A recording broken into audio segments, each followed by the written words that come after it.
नमस्कार, मैं पवन कुमार, व्याख्याता संस्कृत साहित्य, राजकीय उच्च माध्यमिक विद्यालय चांदपुर अलवर। इस वीडियो में हम अध्ययन करेंगे शाश्वती द्वितीय भागय नामक पाठ्यपुस्तक के प्रथम पाठ विद्या अमृतम अश्नुते का। तो आइए अध्ययन प्रारंभ करते हैं। सबसे पहले हम देखते हैं पाठ का नाम और उसका अर्थ। विद्या अमृतम अश्नुते में विद्या में मूल शब्द है विद्या, तृतीय विभक्ति एक वचन, और विद्या का अर्थ हो गया विद्या से या विद्या के द्वारा। अमृतम का अर्थ होता है अमरता को, और अश्नुते प्राप्त करता है। पाठ का हिंदी अर्थ हुआ विद्या के द्वारा अमरता को प्राप्त करता है। भाव यह है कि व्यक्ति आध्यात्म ज्ञान से अमरता को प्राप्त करता है। अब हम पाठ परिचय के अंतर्गत जो मंत्र हम पढ़ेंगे उनके सार को देख लेते हैं। प्रस्तुत पाठ ईशावास्य उपनिषद से संकलित है। ईशावास्यम पद से आरंभ होने के कारण इसे ईशावास्य उपनिषद की संज्ञा दी गई है। यह उपनिषद यजुर्वेद की माध्याह्न दिन एवं काण्व संहिता का 40वां अध्याय है, जिसमें 18 मंत्र हैं। जो ईशावास्य उपनिषद है उसमें मंत्रों की संख्या है 18। यजुर्वेद की माध्याह्न दिन और काण्व संहिता का ये 40वां अध्याय है। इस संकलन के आद्य का अर्थ होता है प्रारंभिक या प्रथम, यानी कि इस संकलन के प्रथम 2 मंत्रों में ईश्वर की सर्वत्र विद्यमानता को दर्शाते हुए कर्तव्य भावना से कर्म करने एवं त्यागपूर्वक संसार के पदार्थों का उपयोग एवं संरक्षण करने का निर्देश है। आत्मस्वरूप ईश्वर की व्यापकता को जो लोग स्वीकार नहीं करते हैं उनके अज्ञान को तृतीय मंत्र में दर्शाया गया है। चतुर्थ मंत्र में चैतन्य स्वरूप स्वयं प्रकाश एवं विभु सर्वव्यापक आत्म तत्व का निरूपण है। पंचम एवं षष्ठ मंत्रों में अविद्या।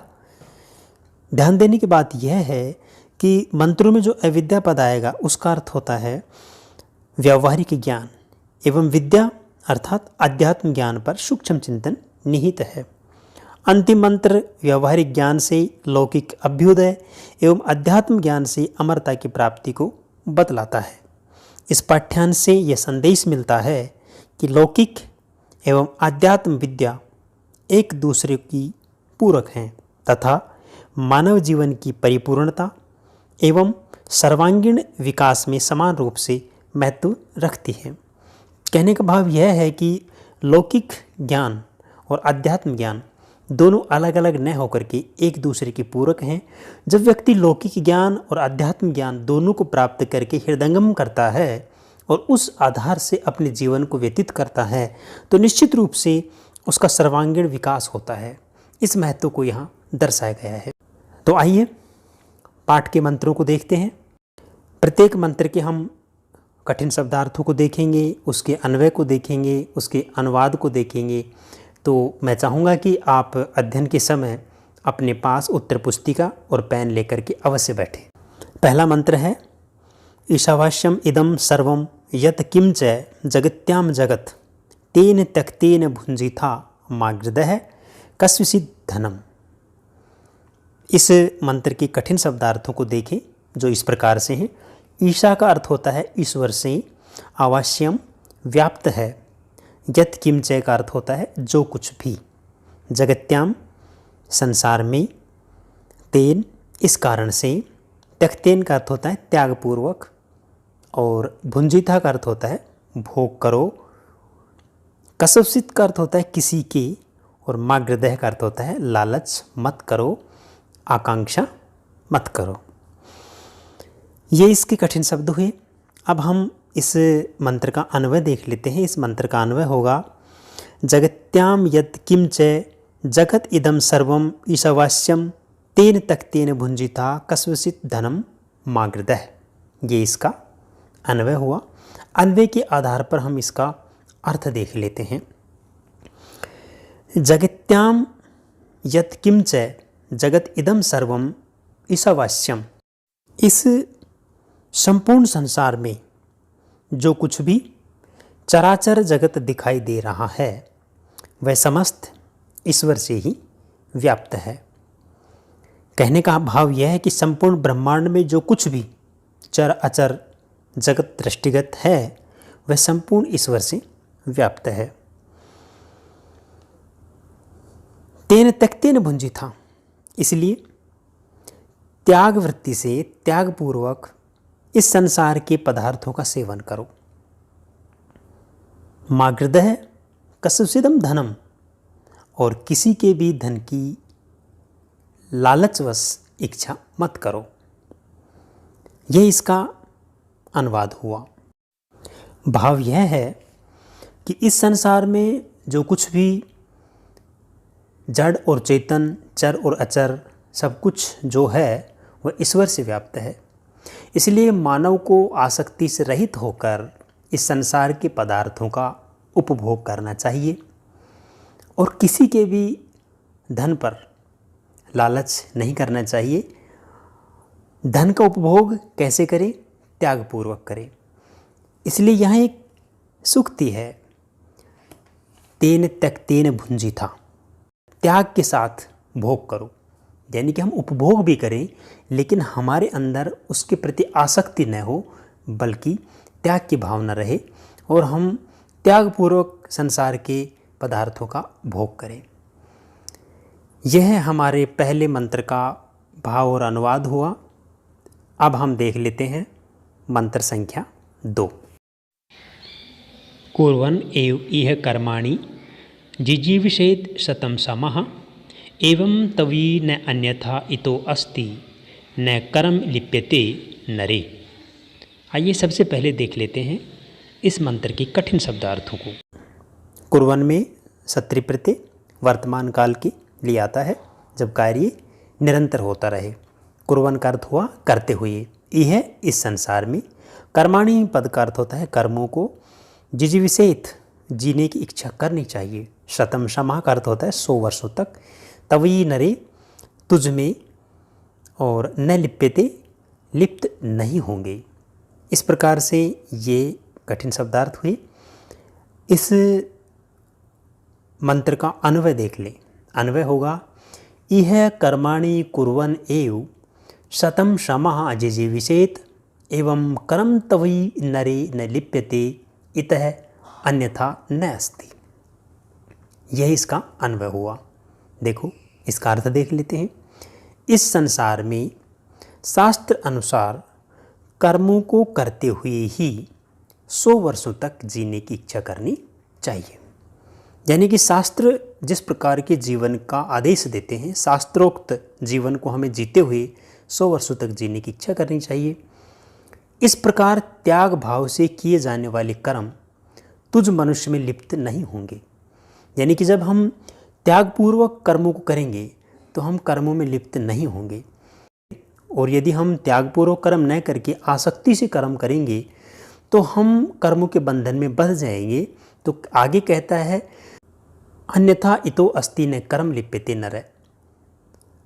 इससे भिन्न अन्य कोई प्रकार अर्थात कोई मार्ग नहीं है जिससे कि मानव कर्म के बंधनों से मुक्त हो सके। इनके मनुष्य कर्म के बंधनों से मुक्त तभी हो सकता है जब वह अनासक्त होकर के कर्म में लगा रहे। यदि आसक्ति पूर्वक वह कर्म करेगा तो निश्चित रूप से वह कर्म के बंधनों में बंध जाएगा। इस मंत्र के द्वारा यही संदेश दिया गया है। आप समझ गए होंगे, इस संसार में शास्त्र अनुसार कर्मों को करते हुए ही 100 वर्षों तक जीना चाहिए। इस प्रकार से त्याग भावना से किए जाने वाले कर्म तुझ मनुष्य में लिप्त नहीं होंगे, अर्थात मनुष्य कर्म बंधन में नहीं बंधेगा। इससे भिन्न अन्य कोई मार्ग नहीं है जिससे कि मानव कर्म के बंधनों से मुक्त हो सके। तो कर्म के बंधनों से मुक्त होने के लिए आवश्यक है कि मनुष्य अनासक्त भाव से कार्य करे, आसक्ति को छोड़ करके त्यागपूर्वक कर्म में लगा रहे। आपको समझ में आ गया होगा। अब देखते हैं अगला मंत्र संख्या 3। तीसरा मंत्र है, असूर्या नाम ते लोका अंधेन तमसा आवृताः तान ते प्रत्य अभिगच्छन्ति ये के च आत्महनो जनाः। मंत्र के कठिन शब्दार्थों को देखें। ऐश्वर्या असुरों के नाम प्रसिद्ध, अंधेन तमसः अज्ञान तथा दुख रूपी अंधकार से आवृता का अर्थ होता है आच्छादित हैं। प्रत्य मर करके, अभिगच्छन्ति बार बार प्राप्त होते हैं। ये के च जो कोई भी, आत्महनय आत्महत्या करने वाले, तेन उनको। ये इसके कठिन पद हुए जिनका अर्थ हमने आपको बताया। अब इसका अन्वय देख लेते हैं। अन्वय होगा ऐश्वर्या नाम लोका अंधेन तमसा आवृताः ये च के आत्महनय जनाः ते प्रेत्यतान अभिगच्छन्ति। ये इस मंत्र का अन्वय है। देखिए अब इसका अर्थ, असुरों के जो प्रसिद्ध नाना प्रकार की योनियों वाले नरक रूप लोक हैं, वे सभी अज्ञान तथा दुख रूपी महान अंधकार से आच्छादित हैं, ढके हुए हैं। संसार में जो कोई भी आत्मा की हत्या करने वाले मनुष्य हैं, वे सब मृत्यु के बाद उन्हीं भयंकर लोकों को पुनः पुनः प्राप्त होते हैं। इस मंत्र के माध्यम से ये बताया गया है, ये समझाया गया है कि जो आत्महंता होता है, जो अपनी आत्मा की हत्या करने वाला होता है, आत्महत्या करने वाला होता है, वह जो असुरों के प्रसिद्ध लोक हैं, जिनको हम नरक के रूप में जानते हैं, जो अज्ञान और दुख के महान अंधकार से आच्छादित हैं, ढके हुए हैं, आत्महत्या करने वाले लोग उन्हीं लोगों को बार बार प्राप्त करते हैं। तो ये हमारा तीसरा मंत्र हुआ। आशा करता हूँ कि आपको समझ में आ रहा होगा। आइए देख लेते हैं अगला मंत्र संख्या 4। अनेजत एकम मनसो जव्यो न एनत देवा आपनवन पूर्वमर्षत तत धावतो अन्यान अत्येति तिष्ठत तस्मिन अपो मातृस्वा दधाति। यह चौथा मंत्र है। इसके कठिन शब्दार्थों को देख लेते हैं। अनिजत का अर्थ होता है कंपन से रहित अर्थात स्थिर।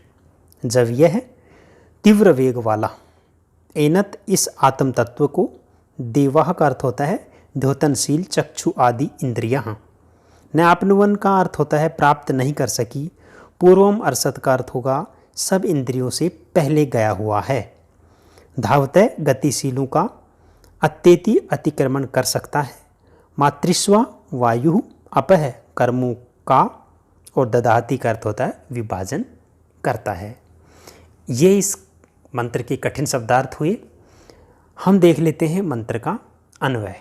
अन्वय होगा तत् अनिजत एकम मनसः जब यह पूर्व मर्सत एनत देवः न आपनुवन तत् अन्यान धावतः तिष्ठत अत्येति तस्मिन मातृस्व अपह दधाति। आपको पता होगा कि अन्वय जब हम करते हैं तो मंत्र को या छंद को तोड़ देते हैं, सभी पदों का संधि विच्छेद कर लेते हैं, सभी पदों को अलग अलग कर लेते हैं और वाक्य के रूप में हम उस मंत्र के पदों को रख देते हैं, तो छंद भंग हो जाता है और गद्य के रूप में या वाक्य के रूप में पद लिखे जाते हैं ताकि हम उनका आसानी से अर्थ कर सकें। वैसे भी अन्वय के लिए अलग से एक वीडियो है, आप देख सकते हैं। अन्वय के बाद हम देखते हैं इसका अनुवाद।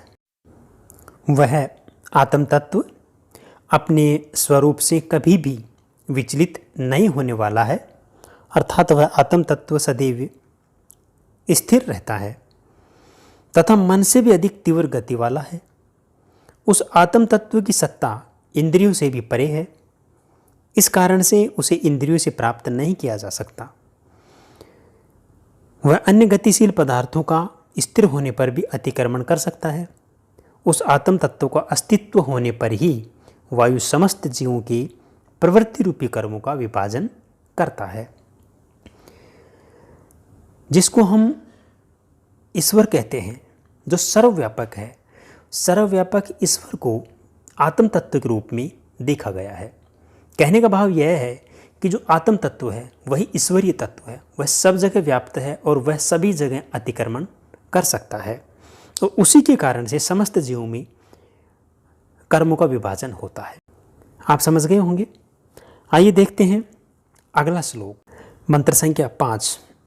अंधम तमः प्रविशन्ति ये अविद्याम उपासते ततो भूये इव ते तमो ये उ विद्यायाम रतः। बहुत ही सरल है, कठिन शब्दार्थ देखें। अंधम तमह का अर्थ होता है गहन अंधकार में, प्रविशन्ति का अर्थ होता है प्रवेश करते हैं, ये जो अविद्याम उपासते अविद्या की उपासना करते हैं, रता अनुरक्त रहते हैं, ततः उ उससे भी, भूये इव अधिकतर।